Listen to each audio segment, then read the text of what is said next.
Hi friends, പ്രസാദിൻ്റെ അഞ്ജലിയുടെയും കഥയിലേക്ക് സ്വാഗതം. നാളത്തെ കഥയിൽ കാണിക്കുന്നത് പ്രസാദും അഞ്ജലിയും കല്യാണം കഴിഞ്ഞ് വരികയാണ്. സീതാമ്മ അഞ്ജലിയോട് പരിഭവം പറയുന്നുണ്ട്, ആരോടും പറയാതെ ചെയ്തല്ലോ എന്ന്. പക്ഷേങ്കിൽ അവർ പറയുന്നുണ്ട്, എനിക്ക് നല്ല സന്തോഷമുണ്ട്, ഇത് എത്ര നാളുകൊണ്ട് ഞങ്ങൾ ആഗ്രഹിച്ചിരുന്നതെന്ന് പറയുന്നുണ്ട്. അപ്പോൾ അഞ്ജലി പറയുന്നുണ്ട്, ആരതി പറഞ്ഞില്ല, അതുകൊണ്ടാണ് ഞാൻ ഇങ്ങനെ ചെയ്തത്. ഞാൻ പ്രസാദേട്ടനോട് കാര്യം പറഞ്ഞപ്പോൾ ഞങ്ങൾ കല്യാണം കഴിക്കാൻ തീരുമാനിച്ചു എന്നൊക്കെ പറയുകയാണ്. എന്നിട്ട് സീതാമ്മ വിളക്ക് കൊടുത്തിട്ട് വലത്തുകാല് വെച്ച് വീട്ടിൽ കയറ്റുന്നുണ്ട്.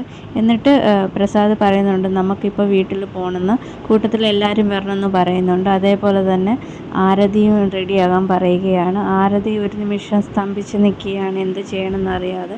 അന്നേരം അനിയത്തി ആര്യ പോയിട്ട് പറയുന്നുണ്ട്, നമ്മളുടെ ചേച്ചി നമുക്ക് വേണ്ടിയാണ് ഇതെല്ലാം ചെയ്യുന്നത് എന്നൊക്കെ പറഞ്ഞ് മനസ്സിലാക്കുകയാണ്. മനസ്സോടെ അവളും പോവുകയാണ്. എന്നിട്ട് എല്ലാവരും പ്രസാദിൻ്റെ വീട്ടിൽ ചെല്ലുകയാണ്. പ്രസാദിൻ്റെ വീട്ടിൽ ചെല്ലുമ്പോൾ അവിടെ ഹരിയും മുരളി ഓടി വരികയാണ്. അവർക്കും സന്തോഷം അടക്കാനാവുന്നില്ല. എന്നിട്ട് അവരും സംസാരിക്കുകയാണ്. അപ്പോൾ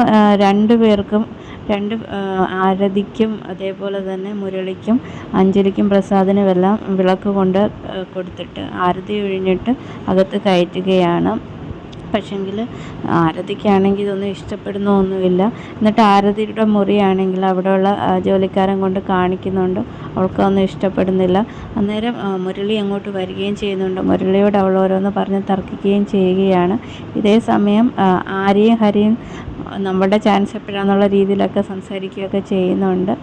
അതോടെ ഇന്നത്തെ കഥ തീരുകയാണ്. കഥ ഇഷ്ടമായെങ്കിൽ ചാനൽ സബ്സ്ക്രൈബ് ചെയ്യണേ. Thank you.